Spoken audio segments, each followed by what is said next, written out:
Day to day news Bharat में मैं साक्षी चौहान आपका स्वागत करती हूं। आज हम बात करने वाले हैं दुनिया के सबसे संवेदनशील क्षेत्र में से एक पश्चिमी एशिया की, जहां हालात लगातार तनावपूर्ण बनते जा रहे हैं। एक तरफ ईरान है तो दूसरी तरफ अमेरिका और इजराइल है। तीनों के बीच टकराव इतना बढ़ गया है कि अब पूरे क्षेत्र में युद्ध जैसे हालात बन गए हैं। हाल ही में ईरान की राजधानी तेहरान में भारी हवाई हमले हुए हैं, जिसमें कई इमारतें तबाह हो गई है। इसके जवाब में ईरान ने भी बड़ा कदम उठाया है।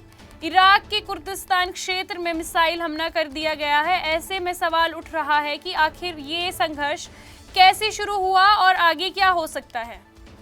आपको बता दें कि इराक की राजधानी तेहरान में हाल ही में संयुक्त हवाई हमलों के बाद भारी तबाही देखने को मिली है।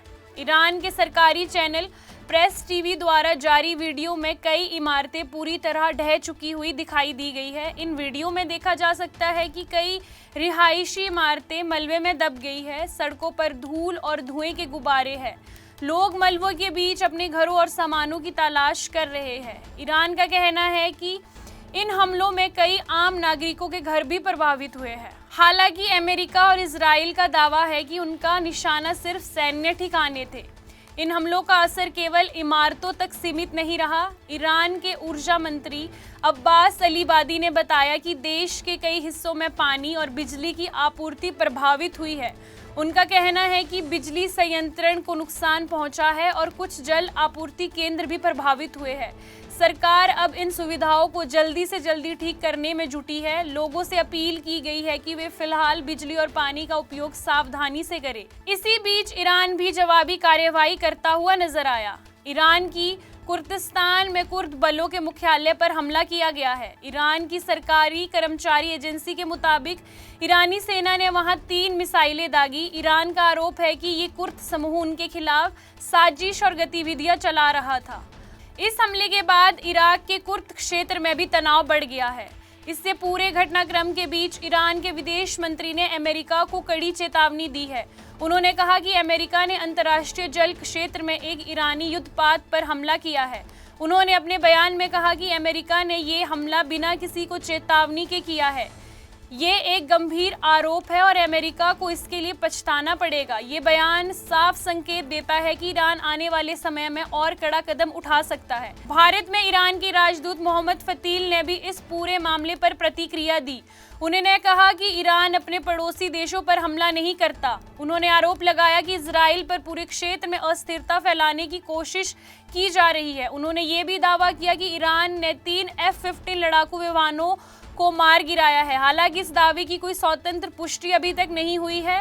इस बढ़ते तनाव का असर अब हवाई यात्रा पर भी पड़ने लगा है। मध्यम पूर्व की एयरलाइन ने कई उड़ानें रद्द कर दी है। इसमें शामिल है दुबई, दोहा, कतर सिटी और बहरीन। इसके अलावा कुछ यूरोपीय और मध्यम पूर्वी शहरों के लिए उड़ानें रद्द कर दी गई है। एयरलाइन का कहना है कि हवाई क्षेत्र में सुरक्षा कारणों के चलते ये फैसला लिया गया है। हालात को देखते हुए कई खाड़ी देशों ने शांति बहाली के लिए एक आपातकालीन बैठक बुलाने का फैसला किया है। इस बैठक का मुख्य उद्देश्य है क्षेत्र में तनाव करना, युद्ध को फैलने से रोकना और कूटनीति समाधान तलाशना, क्योंकि अगर ये संघर्ष और बढ़ता है तो इसका असर केवल इस क्षेत्र तक ही सीमित नहीं होगा, बल्कि पश्चिमी एशिया दुनिया के लिए एक बहुत महत्वपूर्ण क्षेत्र है। दुनिया का बड़ा हिस्सा तेल और गैस यहीं से ही निर्यात करता है। अगर यहाँ युद्ध बढ़ता है तो अंतर्राष्ट्रीय तेलों की कीमतें तेजी से बढ़ सकती है, वैश्विक व्यापार प्रभावित हो सकता है और कई देशों में अर्थव्यवस्था बिगड़ सकती है। इसी वजह से पूरी दुनिया अब इस स्थिति पर नजर बनाए हुए है। फिलहाल स्थिति संवेदनशील बन चुकी है। एक तरफ ईरान पलटवार की चेतावनी दे रहा है तो दूसरी ओर अमेरिका और इजराइल भी अपने सैन्य अभियान जारी रख रहे हैं। अगर जल्द ही कूटनीति बातचीत नहीं होती है तो ये संघर्ष एक बड़े क्षेत्रीय युद्ध में बदल सकता है। कुल मिलाकर पश्चिमी एशिया में हालात तनावपूर्ण बने हुए हैं। तेहरान में भारी तबाही देखी गई है। ईरान और इराकी कुर्दिस्तान में मिसाइल हमला किया गया है। अमेरिका और इजराइल के साथ उसका पलटवार लगातार बढ़ता जा रहा है। अब पूरी दुनिया की नजरें इस बात पर है कि क्या ये तनाव कूटनीति बातचीत से खत्म होगा या आने वाले दिनों में ये एक बड़े संघर्ष का रूप ले सकता है।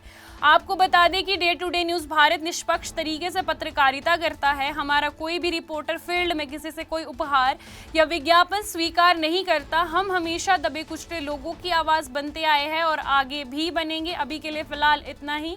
देश दुनिया की तमाम खबरें जानने के लिए day to day news Bharat को देखते रहे। साथ ही हमारे चैनल को लाइक, शेयर और सब्सक्राइब करना ना भूलें। नमस्कार।